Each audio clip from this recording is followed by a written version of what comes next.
friends, welcome to my channel. What am I doing today? Today we are looking at another Sargent art drawing set. Today it is the watercolor pencil drawing set, and yeah, I found this at my local art and stationery supply store here in the country of Belize. I hope I remembered to put up the previous drawing set before I put up this set, and if I did remember, I will link that video somewhere in the corner for you guys to get to if you like to see it. But today we're looking at this one.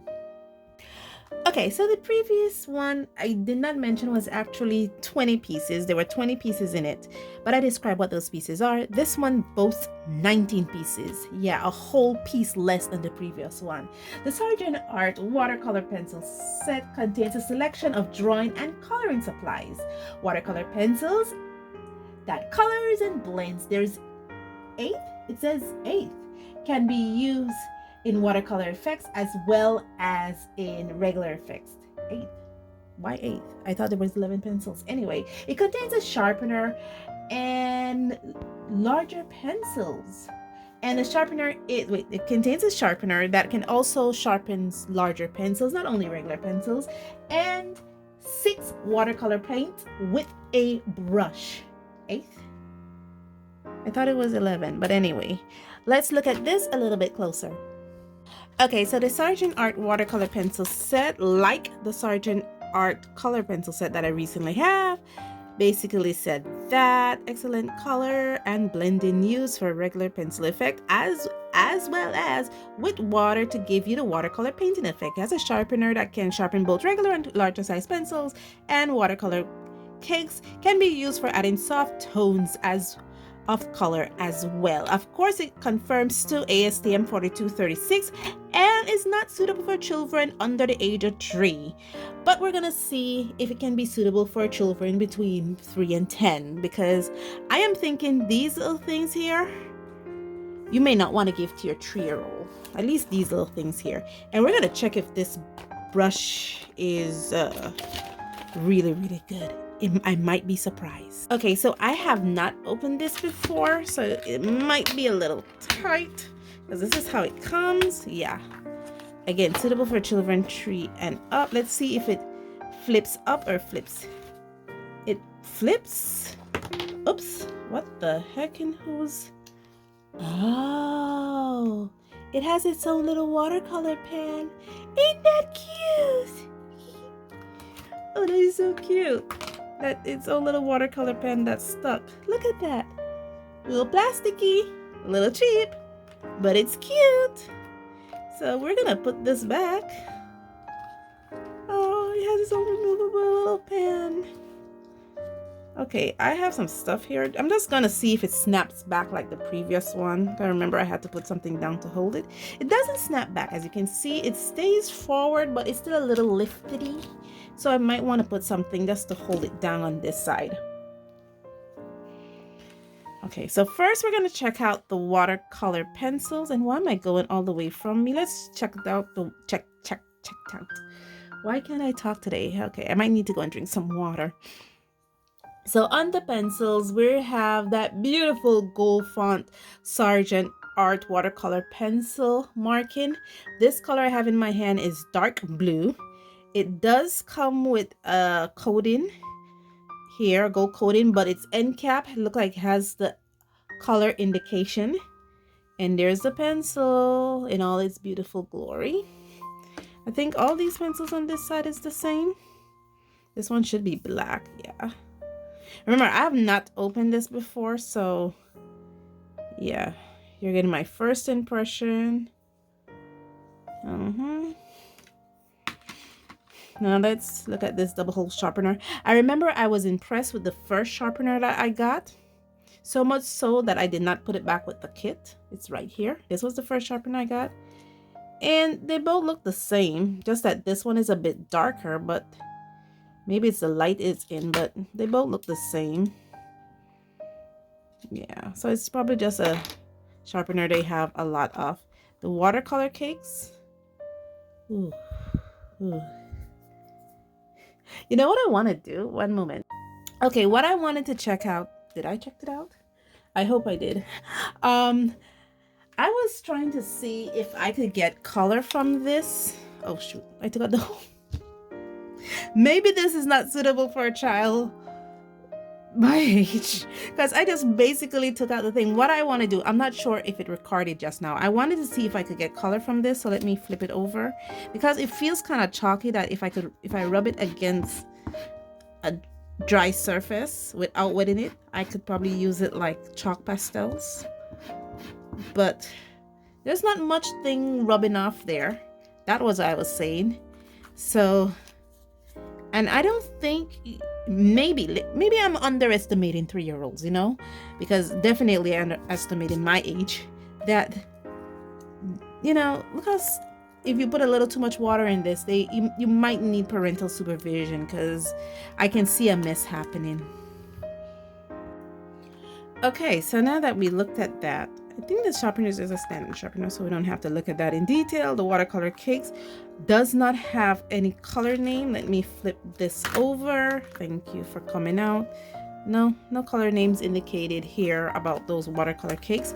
Same as the pastel sticks in the previous one. They did not indicate what the color name was for the pastel sticks, so they did not indicate what the color name is for the Watercolor Cakes. But the pencils, we already talked about them. We have red, pink, dark green, light green, orange, yellow, brown, purple. I remember seeing dark light blue, black, and dark blue. So these are the colors that we have, 11 of them, and a watercolor brush. It looks like a number 4. But it did not indicate on the barrel what size brush they're giving us. But then again, this is for the child artist, and it feels like those real hair brushes that is included. It doesn't feel nylon-y. Let's wash this up with a cup of water. Yeah, this is real camel hair brush that's included. I might need to wash it a bit more. Excuse me here. There I go. Giza Kaiser. I am stuffy today. Yeah, it feels like real camel hair. The beautiful part about these real camel hair kind of brushes, they fray and they come out a lot, so. And it's very soft. I mean, if I remember 3-year-olds correctly, they like to dig in there. And this is a really soft brush. So, yeah, I can see, like I said, I can see something happening here. Well, anyway, I have my plastic palette out. This is ideal for watercolor pencils, because I actually scratched the surface with sanding paper. So it can really get in there when it comes to taking out color. So let me rearrange the coloring pencils in an order that makes sense to me, and then we are going to swatch it out. I have a pre-prepared card. I believe this is mixed media paper because it's very thin, and I'm thinking it's Canson XL mixed media paper because of the color, but it could be the Sargent Art mixed media paper, so or some kind of mixed media paper that I have. So let me arrange this out and get back to you. Okay, this is not going to be healthy for my allergies, because sometimes when I sharpen pencils, my nose flares up. So I'm going to sharpen these just to kind of, you know, not necessarily to keep them sharp, but to kind of I notice with some pencils, especially some color pencils, I should say, that there's like a coating on the lead, like a waxy coating. I'm not sure if the wax hardens on them, especially if they have been in the store a little too long. And so one of the best ways to kind of get the true color from color pencils before you use them is to sharpen them before use. And this is with high-end pencils. I've seen it on the Caran d'Ache pencils. I've seen it on not necessarily Faber-Castell. Those are really good, but I've seen them on the Caran d'Ache. Not to say the Caran d'Ache is inferior, but I've seen them on high-end pencils. That's the point I'm making. What the heck? Look at that. And this is just me regularly sharpening it. Nothing's happening. I really have to use my strength to dig in there and see nothing's happening. Is it? Oh gosh, the lead is loose. So I'll have to borrow one of my husband's, see, look at that. It's loose right there. I'm like, is there something? I'm using my nail to kind of, let's see if this will work. Is this the one that's loose?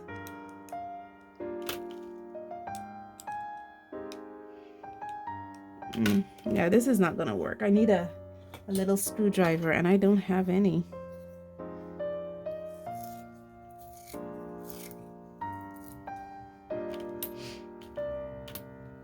Yeah, the screw is loose, so I'll use the previous so please be mindful of this, because you notice I got a screw loose. I said that wrongly. Oh, there are times when I probably do have a screw loose. But today it's my sharpener that has a screw loose, not me. I'm spending way too much time trying to sharpen pencils. I'm gonna put this in the video for you guys to hear all the nuttiness that goes on while I do things like this. But yeah, I'm sharpening all of them in real time. And then I'm gonna see if I could get a small screwdriver to fix that little hiccup there. Look how short the black is. I know these pencils are not centered even though the back is coated, because look at how it has the little hoodie, and whenever you see that little hoodie there, it means that the leads are not centered. You see how the barrel of the pencil just kind of goes sideways or diagonal to the lead, like this little line here? I call that the little hoodie. That means it's not centered very properly within the lead. So you have to be mindful that when you're sharpening it, it might cause breakage, because when you see things like that, it's more prone to breakage than anything else. Okay, so now that you know what I'm working with, I'm just gonna be coloring this, and then I'm gonna see you at the end. I'm gonna do like a really thick coat because I don't think these are really that pigmented if I remember the first one. But anyhow, I am going to color this and give you guys time lapse and don't give you my witty commentary, and I'll see you in the end.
Okay, we are finished. That was like about an hour of my time.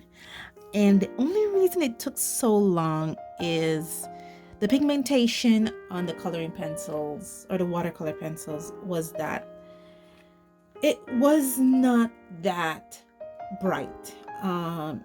Especially when working with higher end pencils, watercolor pencils I'm talking about, you know, you would see very vibrant pigmentation. The pigmentation on these was not very vibrant or bright, you know, and the struggle with it was it produces a lot of wax dust. That was like one of the main thing I noticed with every single pencil.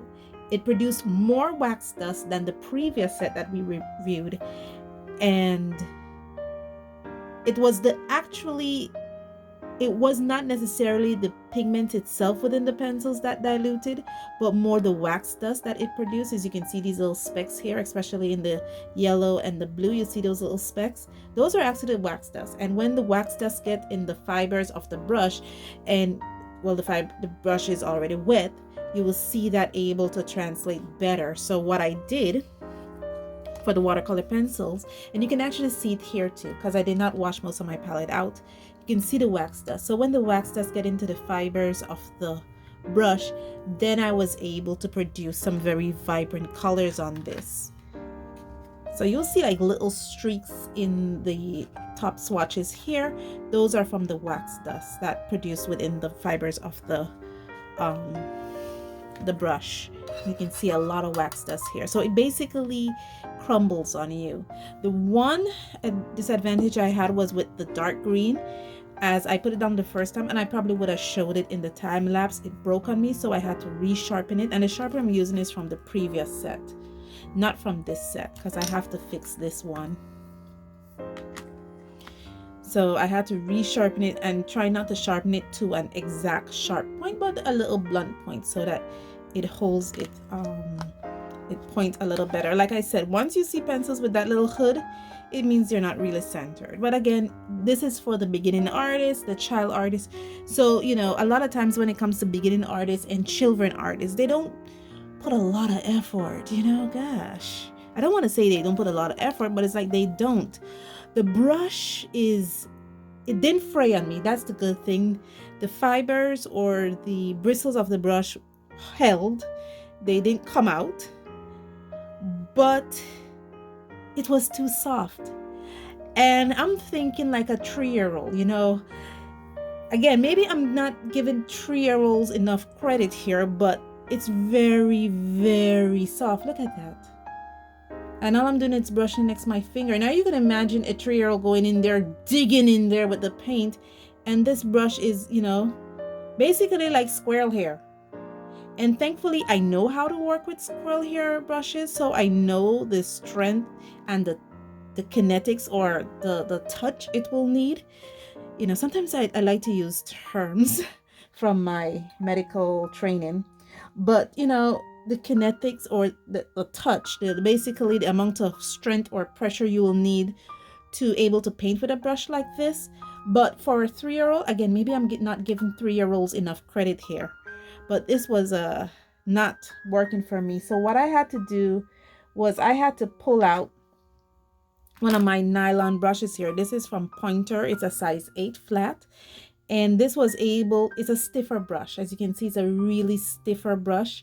So it was basically able to go in there and basically dig into the pigment of the color pencils. Because if you notice, especially on the yellow, where I use exclusively the brush, you can actually see that it wasn't working. You needed a stiffer brush to really go in there. And even so, the pencil didn't dissolve completely. You can actually see where I swatched the pencil and where I tried to pull, especially in the black. Look, that's where I swatched this, I swatched in, and this is where I went in there and tried to pull out color.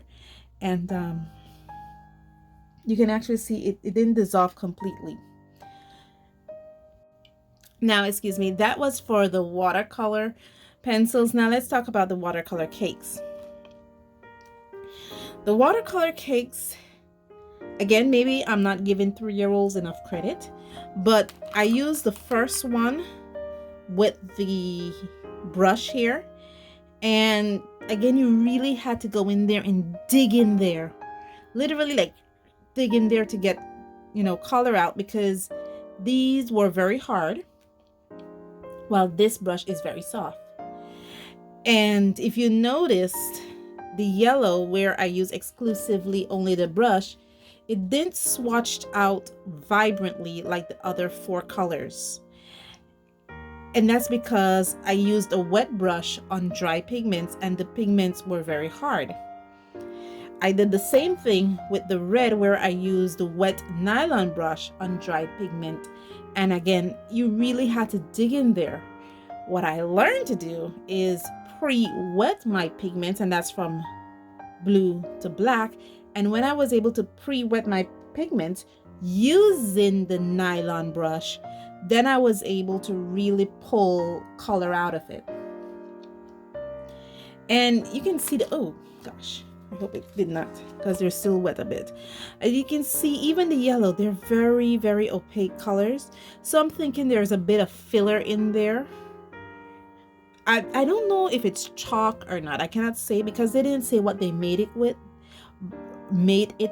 but I can say there's a bunch of fillers in there because you can see my black line is actually covered. And the only reason the red is not covered is because I did not pre-wet that pigment, that color, before I went in there. I used just wet brush and dried watercolor cakes. The other thing I struggled with was the movement. These cakes moved a lot in the pan. It was like, if again I did not have my adult kinetic ability, that's basically my tack or the way I watercolor or my experience in watercolor. Again, maybe I'm not giving 3-year-olds enough credit. It would have been, I could imagine a child going in there trying to dig out pigments and this thing just basically popping out or flipping out and going all over the place. So yeah, that it was a workout. But thankfully I do have experience with watercolor paints, so I basically already developed mannerisms of how to deal with paints like these or color pens or watercolor pencils like these. So it wasn't as challenging as it is for me than it would be for a very fresh, you know, baby artist. And I'm talking about baby artists not in age but in skill level. And I'm a baby. I'm probably a 5-year-old when it comes to the artistic abilities or in the art community.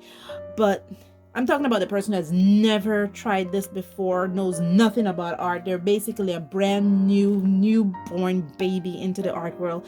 And they saw this drawing kit and say, you know what? I want to use this as my first starter set. I can see them struggling with this.